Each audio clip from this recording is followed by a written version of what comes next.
This episode was requested by a listener, Heather, on Facebook. If you'd like to request a topic or ask us a question, you can find us on facebook.com/morbidcuriositypodcast, on Twitter @morbidpodcast, and on our website, www.morbidcuriositypodcast.com.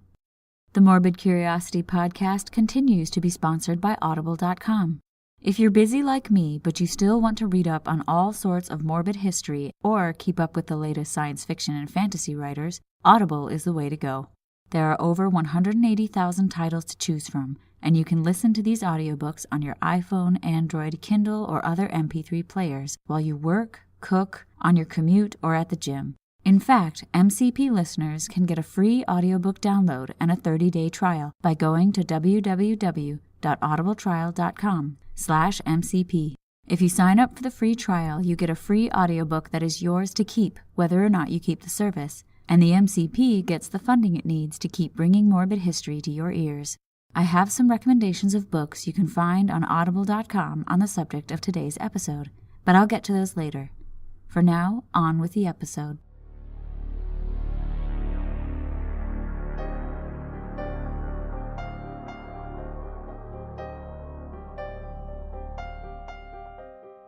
Humans are fascinated by gore and violence, but even more so the mysterious and unsolved. This interest in disturbing and unpleasant subjects is called morbid curiosity, and it has gripped hundreds of people throughout the ages. I am one of those people. My name is Hallie, and this is the Morbid Curiosity Podcast.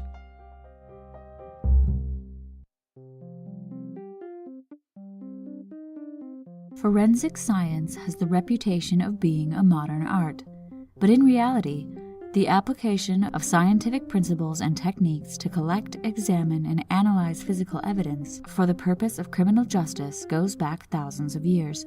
Records from the Qin dynasty of China, which existed between 221 and 206 BP, included details about using handprints as evidence during burglary investigations. Clay seals bearing friction ridge impressions, or fingerprints, were used both during the Qin and Han dynasties. A 14th century Persian book called The Universal History, which was written sometime between 1247 and 1318, also included comments about the practice of identifying persons by their fingerprints. In 1788, German anatomist and doctor J.C.A. Mayer wrote a book containing drawings of friction ridge skin patterns. He noted that they were unique to each individual person. A Scottish chemist named James Marsh developed a chemical test to detect the presence of arsenic, which was used during a murder trial in 1836. In 1835, physical analysis was used to determine a murder weapon when Scotland Yard's Henry Goddard became the first person to examine the rifling impressions, or scratches created on a bullet as it's fired from a gun, to connect individual bullets to a murder weapon. Bullet examination became more precise in the 1920s after Calvin Goddard created the first comparison microscope, which was used to determine which bullets came from which shell casings. In 1930, scientist Karl Landsteiner won the Nobel Prize for classifying human blood into various groups, which set the stage for its future use in criminal investigations. In the early 20th century, law enforcement providers decided that they needed a specialized team to analyze all the evidence found at crime scenes. Therefore, Edmond Locard, a professor at the University of Lyon, France, set up the first police crime laboratory in 1910. The U.S. was soon to follow, establishing the first American police crime laboratory in 1924. The field expanded rapidly, and by the end of the 20th century, forensic scientists had a wealth of high-tech tools at their disposal, all of which were used to examine the crime scene and the objects found there. Murder scenes are often messy, but this means they hold a wealth of evidence, which often includes human blood, hair, and other physical evidence. Investigators gather all of this evidence and analyze it in various ways, based on the type of evidence. But where do the investigators start their search? How do they know if they've found all the evidence? They needed a way to systematically go through a crime scene and find these often minute pieces of evidence. The system for this type of search was actually created in a very unique way, and it was developed by a very unique person, Francis Glessner Lee. Born into a life of Gilded Age luxury in Chicago in 1878, Frances grew up in a mansion called Glessner House. Her father, John Glessner, did well as part of International Harvester, a farm implement company. Her mother, Sarah, was an eclectic woman who was active in civic affairs and was a skilled pianist, seamstress, beekeeper, and silversmith. Her older brother, George, had chronic hay fever, which caused her family to build a second home in New Hampshire for him to escape the summer allergens of Chicago. Frances went by Fanny amongst her family and was educated along with George at home. She enjoyed Sherlock Holmes stories, whose plot twists were often the result of overlooked details. Not much else is known about her early life, except that she learned the domestic arts of interior design, metalwork, sewing, knitting, crocheting, embroidery, and painting from her female relatives. As she grew up, Frances developed an interest in law and medicine. Her parents were strictly against her going into either field. At that time, ladies did not participate in law or medicine. George eventually went to Harvard, but Frances was not permitted to attend college, as was the case with many women at the time. Instead, she spent a year traveling Europe with her aunt. When she finally returned to Chicago in 1897, she made her official debut into society, meaning she was presented as marriageable to the young men of similar class at social gatherings. A few months later, she married a lawyer, Blewett Lee, a distant relation of Robert E. Lee, at the age of 19. They moved into a townhouse Frances's parents had built near Glessner House. Frances and Blewett had 3 children, John in 1898, Frances in 1903, and Martha in 1906. However, it became clear early on that Frances and Blewett didn't share many interests. Frances always wanted to be doing and creating things, while Blewett had no such interest. The marriage was not a happy one, and the two were divorced in 1914. During and after the divorce, Frances picked up a hobby she had enjoyed as a child, building miniature dioramas. A diorama is basically a 3-dimensional model representing a scene, either in miniature or as a large-scale museum exhibit. She completed her first miniature diorama as a present for her mother in 1913. It was a scale model of the Chicago Symphony Orchestra, complete with tiny musicians, sheet music, instruments, and music stands. She was meticulous in all the details and replicated the space exactly. It was around this time that Frances also began to express her interest in forensic pathology. Her interest came from a friend of her brother's from Harvard, named George McGrath. McGrath had joined the family one summer at their New Hampshire home and told Frances all about his training as a medical examiner. Like us, Frances was morbidly curious and listened with great interest as McGrath told her all about the real crimes he helped solve. She learned the challenges in investigating violent deaths. At the time, coroners were not required to have medical degrees, and the police were untrained in how to gather and preserve medical evidence. Because of these shortfalls, many murderers walked because of ignorance and poor training. She wanted to get involved somehow, but she was emphatically discouraged by her family. After her parents and brother died in the 1930s, she inherited the family fortune at the age of 52. She finally had the freedom and money to pursue her interests in forensic science. Her first step was to give a $250,000 endowment, about $3.8 million in today's American dollar, to Harvard in order to establish a department of legal medicine there, the goal being to replace untrained coroners with medical examiners. As I mentioned, coroners at the time were not required to have medical degrees and were often elected members of the general public who relied on other medical personnel to assist in investigations and perform autopsies. Medical examiners, on the other hand, were physicians and pathologists who were appointed and were trained in medical legal death investigation and forensic autopsies. Beginning in 1877, certain doctors began a movement to replace the coroner with a highly trained medical examiner. Harvard University and the state of Massachusetts were at the forefront of this movement. Harvard medical professors were vocal supporters of this push toward professionally trained medical examiners. Several courses existed at the university, but with Frances's endowment in the 1930s, this push for training was codified at Harvard, with an entire department. Frances would continue to give money to the department throughout her life. She also established the George Burgess McGrath Library of Legal Medicine and placed McGrath as chair of the department. Thanks to her generous donations, by 1936, Harvard was well underway in training medical examiners.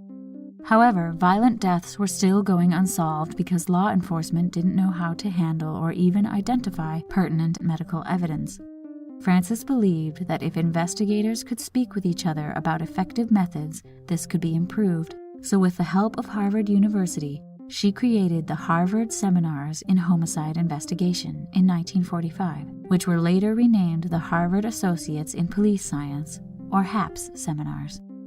These seminars were a week-long learning experience with a managed curriculum that circulated around the latest forensic methods. Experts lectured on all matters pertinent to death investigation, identifying the victim, determining the time of death, and interrogation techniques were just a few of the topics covered. 25 to 30 policemen of all ranks would be invited, and once the seminar was over, each graduate became a member of HAPS and could then benefit from being a part of a larger network of investigators. Instead of hosting rich dinner parties for other rich people, as someone of her position was expected to do at the time, Frances Glessner Lee was holding them for detectives, investigators, and scientists. However, she went about it in the way an heiress would.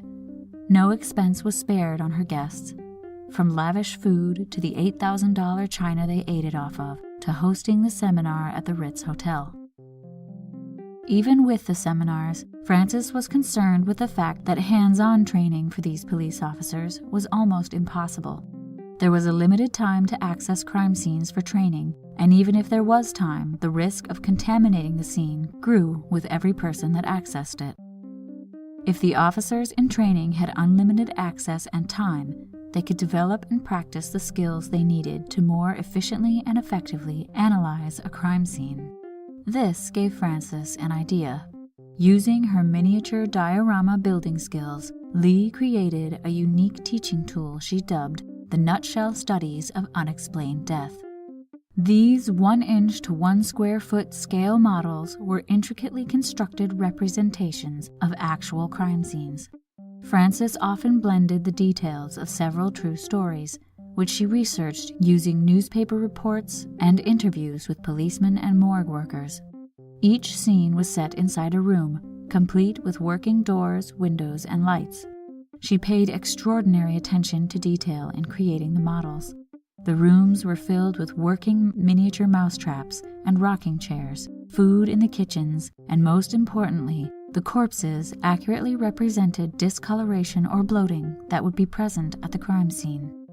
Blood spatter, signs of struggle, and other minute details were all exceptionally reproduced in miniature.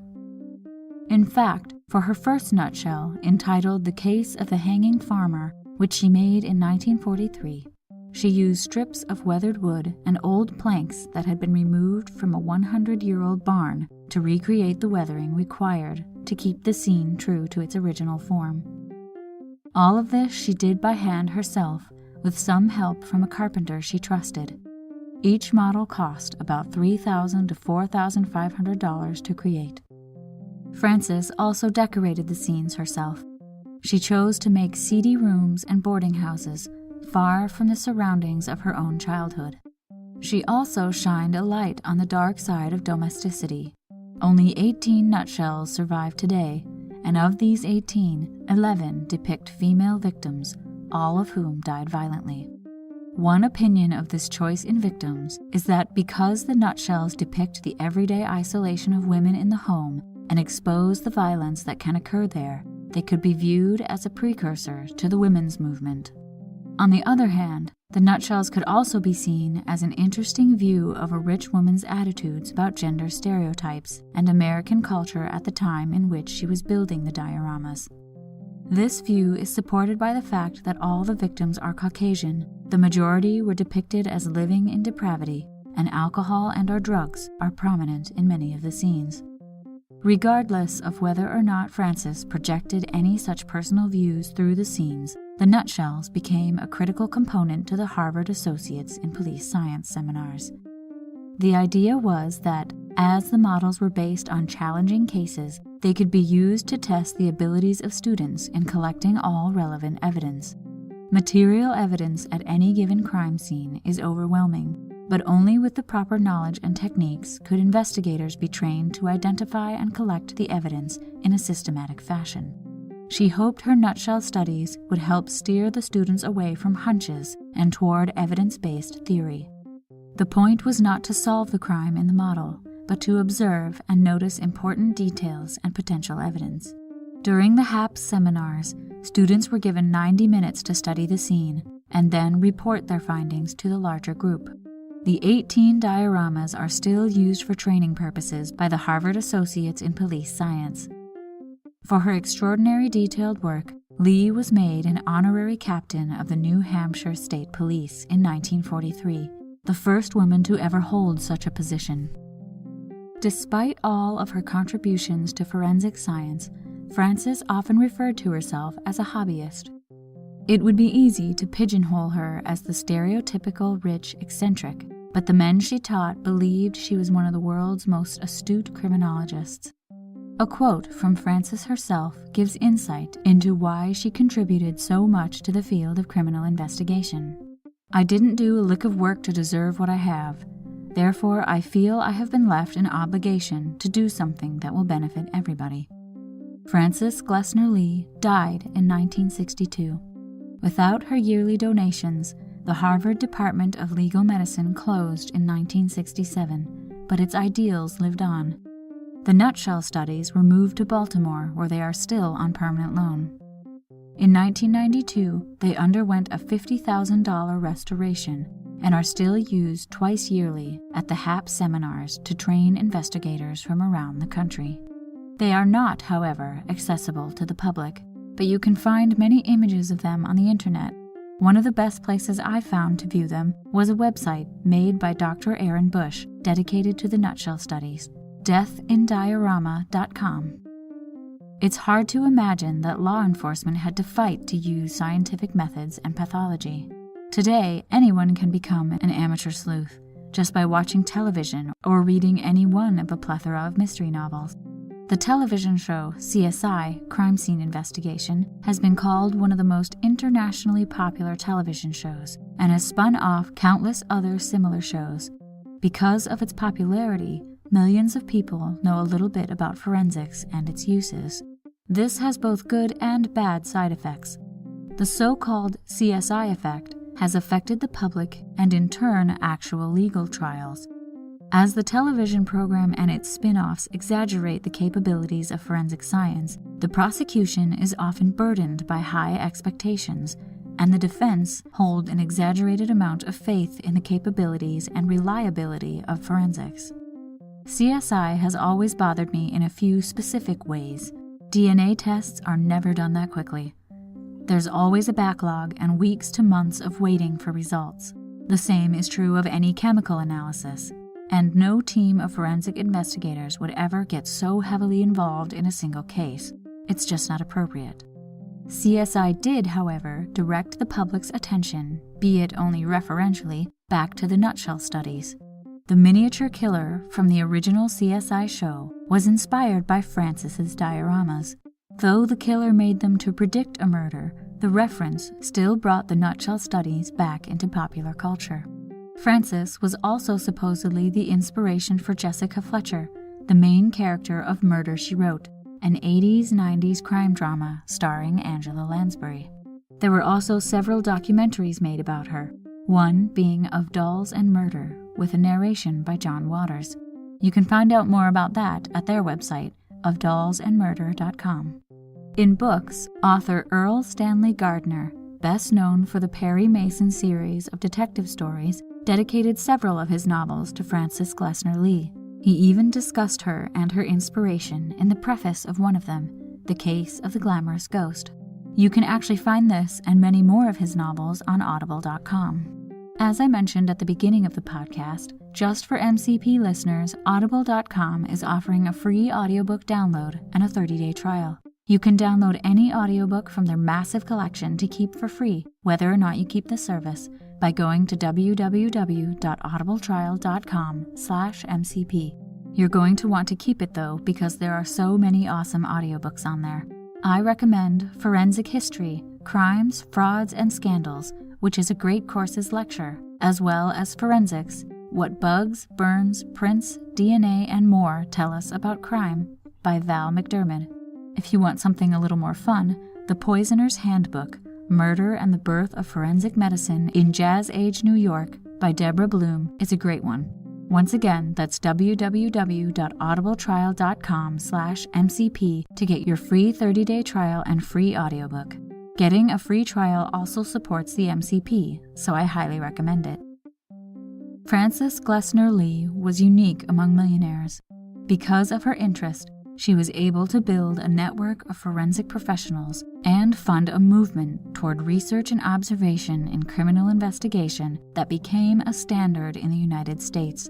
If only more like her would dedicate time and money to bring science and good research into our many public institutions, the world would be a very different place. Frances Glessner Lee was one of us, a person with morbid curiosity.